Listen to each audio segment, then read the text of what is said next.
These are the best movies of every single year of the decade, man, from 2020 on for the ones that didn't stay in school. I got some surprise picks. I got some obvious picks. Well, what do y'all think I put on this list? Let's get into it. Let's start off with 2020 first. And I can't lie to y'all, 2020 was a rough ass year for obvious reasons. We had COVID going on. We had no movies getting dropped. Everything was paused. Everything was getting delayed. You feel what I'm saying? So my picks aren't the best on this list. I feel like 2020 is easily the worst. But my number one movie for 2020 is going to be Demon Slayer Mugen Train. Mugen Train is one of them ones, man. It's one of the best anime movies that I've ever seen. The animation, the action, the story isn't anything too crazy, but the last 40 minutes of this movie are freaking jaw-dropping. I think it's only right if I do a quick honorable mention, right? So for me, it's going to be Sonic. I could have went with Soul or Onward, but I feel like I just like Sonic personally more than those movies, even though they're probably better movies overall, kind of. Maybe Soul, I don't know about Onward. Yeah, I'll never get over the fact that we bullied them into redoing the whole damn CGI for Sonic, but thank God we did, because it came out perfect, and now we got a whole Sonic universe growing to this day.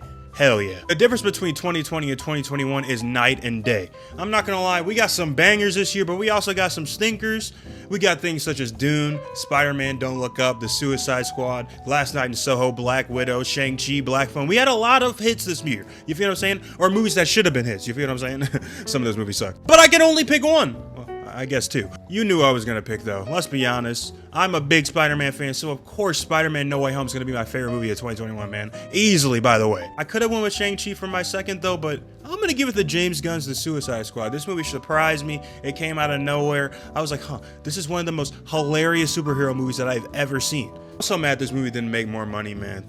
It deserved it. Our years are getting better and better, man. This is the toughest year to choose a movie so far, because 2022 had bangers. Everything Everywhere All at Once took over the internet. The Batman. The Menu was a solid little flick, you feel what I'm saying? You had Glass Onion, that was fun. Bullet Train was fun. Top Gun Maverick. This year was fucking insane for movies. I also had flops too. Don't think I don't see you down there, Doctor Strange. But I'm a simple man. The Batman, Robert Pattinson, insane acting, amazing visuals, great CGI, a great story.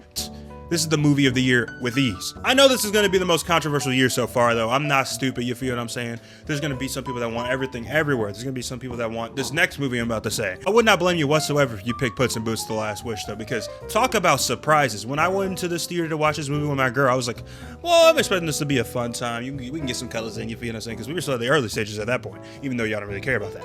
Anyway, when we got in there and we saw Death come on the screen, he was like, on fucking Darth Vader level aura. I was like, holy shit, bro, let me strap in. And this movie is so damn good, bro. Holy shit. We need a third one, I'm not gonna lie. We move over to 2023 though, another good ass year for movies, man. Barbenheimer took over the internet. Spider-Verse took over the internet. Saltburn, solid movie with solid actors, and the same thing with Poor Things and Past Lives. Guardians of the Galaxy 3, the end of an era. But I can only pick one, right? And come on.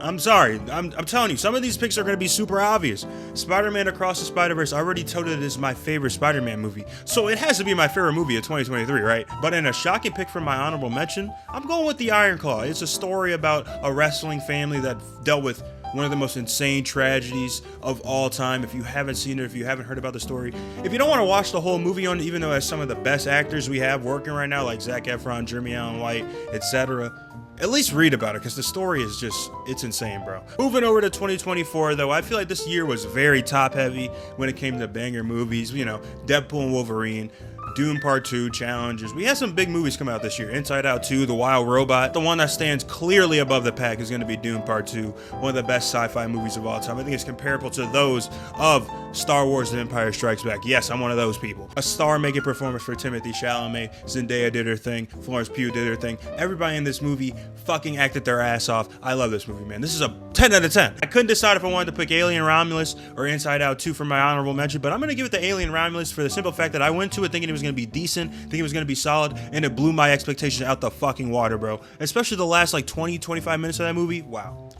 They did some, I can't even speak, bro. They did some never before seen shit. That's all you need to know. And we move on to 2025, the present day. The year isn't over yet, so I'm going to give my current favorite movie of the year, and what my prediction for what it's going to be at the end of the year. Thunderbolts is a close second. I haven't seen Sinners yet, so I'm going to go with F1 for 2025's movie of the year so far. I mean, this movie's everything you want with a summer blockbuster film, bro. It has great acting, great sound, great score, great visuals. This movie is fucking amazing. Shit got me playing F1 25 to this day. I'm not gonna play it after this video. If I'm predicting what movie's gonna be my favorite by the end of the year, I'm gonna guess it's gonna be Superman. And honestly, I hope it's Superman. I hope Fantastic Four is a close second. But if it's Superman, that means I'm gonna be so fucking excited for the new DCU. And I'm gonna make so many videos on theories on what they could be doing and all this shit. It's just gonna expand so much for superhero movies if Superman is good. So I really hope that by the end of the year, when I remake this video, that I'm saying that Superman is the best movie of 2025. Yeah, that's my list of the best movies of every year this decade so far. What do y'all think about it in the comments down below? Let's talk about this. Let's debate about it. Because you know we got to talk about this. Because this is going to be a juicy one. Simple.